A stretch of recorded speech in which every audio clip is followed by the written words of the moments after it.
राधे राधे। नमस्कार। मेरे YouTube channel श्रद्धा में आप सभी लोगों का हार्दिक स्वागत है। उम्मीद करती हूँ कि आप सभी सुखी और स्वस्थ होंगे, भगवान की भक्ति में व्यस्त होंगे। आइए जानते हैं आज इस वीडियो के माध्यम से कि गुरुवार व्रत यानी बृहस्पतिवार व्रत कथा का उद्यापन कैसे करते हैं। जो कोई भी स्त्री पुरुष कोई भी व्रत रखता है तो उसका उद्यापन करना बहुत जरूरी होता है। उद्यापन करने से ही व्रत का फल प्राप्त होता है। तो आज मैं गुरुवार भगवान विष्णु के व्रत का उद्यापन किस तरह से किया जाता है, मैंने किस तरह से किया, वो आपके साथ साझा कर रही हूँ। बहुत सारे लोग बहुत अलग अलग तरीके से उद्यापन करते हैं। मैंने किस तरह किया वो मैं आपके साथ साझा कर रही हूँ। सबसे पहले जिस जगह पे हमें भगवान विष्णु की पूजा करनी थी उसे बहुत ही अच्छे तरीके से मैंने साफ सुथरा किया। फिर वहाँ एक चौकी लगाई और उस पर साफ बिल्कुल स्वच्छ पीला कपड़ा बिछाया। उस पर भगवान विष्णु की फोटो या मूर्ति, आपके पास जो कुछ भी हो जिसकी आप पूजा करते हैं, उस मूर्ति या फोटो को उस चौकी पे रखें और भगवान विष्णु को चढ़ाने के लिए सारा सामान जो कि उद्यापन में भगवान विष्णु को अर्पित करने के बाद ब्राह्मणों को दान दे देना है, उन सारी सामग्रियों को मैंने एक जगह इकट्ठा कर लिया और जिससे पूजा करना है उन सारी सामग्रियों को भी मैंने एक जगह इकट्ठा कर लिया। सबसे पहले गंगा जल से भगवान विष्णु की फोटो को स्नान कराया और कुमकुम चंदन लगाकर नया पीला वस्त्र पहनाया। उसके बाद अगरबत्ती दिए से भगवान की आरती की और उन्हें जल चढ़ाया। उसके बाद धीरे धीरे जो भी सामग्री मैं उद्यापन करने के लिए लाई थी उन सारी चीज़ों को भगवान विष्णु को मैंने समर्पित किया।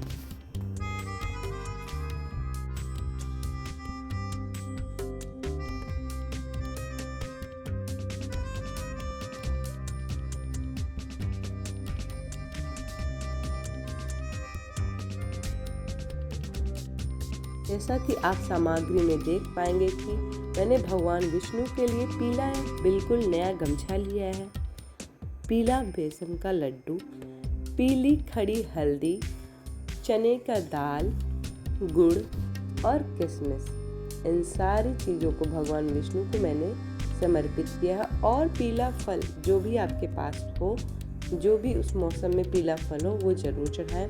मैंने चढ़ाया था केला और पपीता। अगर आप फूल भी चढ़ा रहे हो तो भगवान विष्णु को पीले फूल ही चढ़ाएं, चंदन पीला लगाएं, क्योंकि ऐसा माना जाता है कि भगवान विष्णु को पीले रंग, पीले खाने वाली वस्तुएं चढ़ाने वाली पीला रंग ही बहुत ज़्यादा पसंद है। इसलिए भगवान विष्णु को पीताम्बरधारी भी कहा जाता है। उद्यापन के लिए लाई गई सारी सामग्रियों को मैंने बारी बारी से भगवान विष्णु को समर्पित किया और उसके बाद सारी चीज़ों को भगवान विष्णु को चढ़ाने के बाद अच्छे से पूजा करने के बाद हम लोग भगवान विष्णु के गुरुवार व्रत की कथा करते हैं।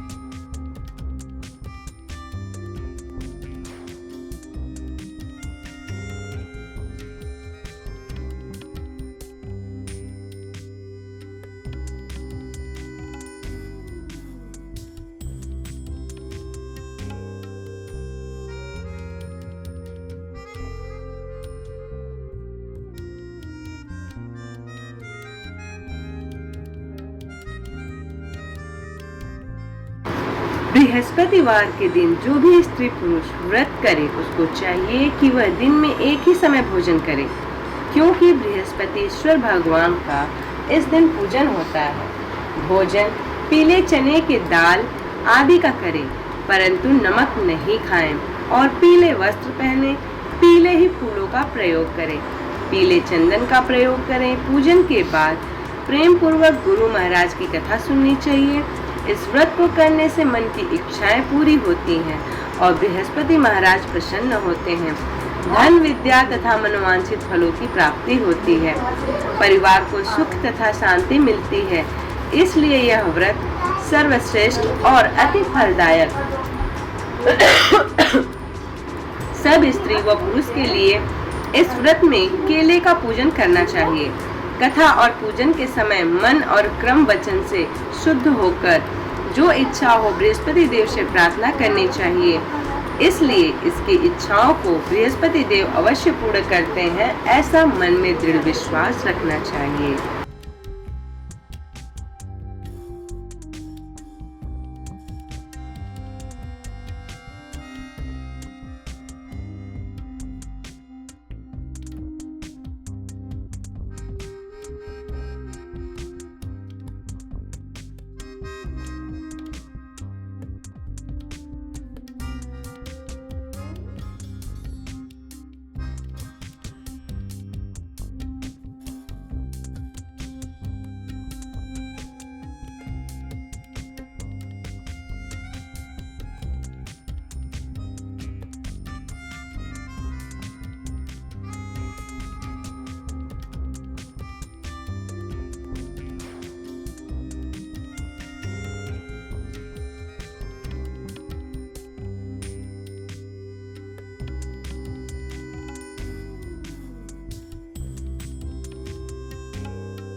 पूरे विधि विधान के साथ पूजा करने के बाद मैंने कथा पढ़ी। उसके बाद भगवान विष्णु की मैंने आरती करी।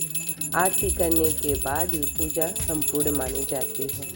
उद्यापन में चढ़ाई गई सारी सामग्रियों को अगले दिन उसमें दक्षिणा डालकर ब्राह्मणों को दान दे देना चाहिए, या फिर किसी ऐसे मनुष्य को दे जो इसका वो सदुपयोग करे। घर में ना दे करके किसी ब्राह्मण को दान दे दें।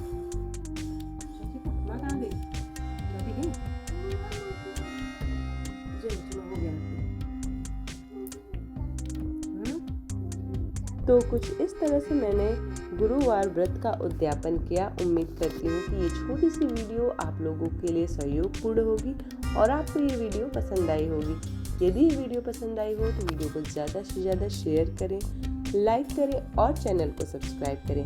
इसी प्रकार की भक्ति भाव और पूजा पाठ से जुड़ी हुई वीडियोस को प्राप्त करने के लिए चैनल को सब्सक्राइब करना ना भूलें। मिलते हैं अगले वीडियो में, तब तक के लिए राधे राधे।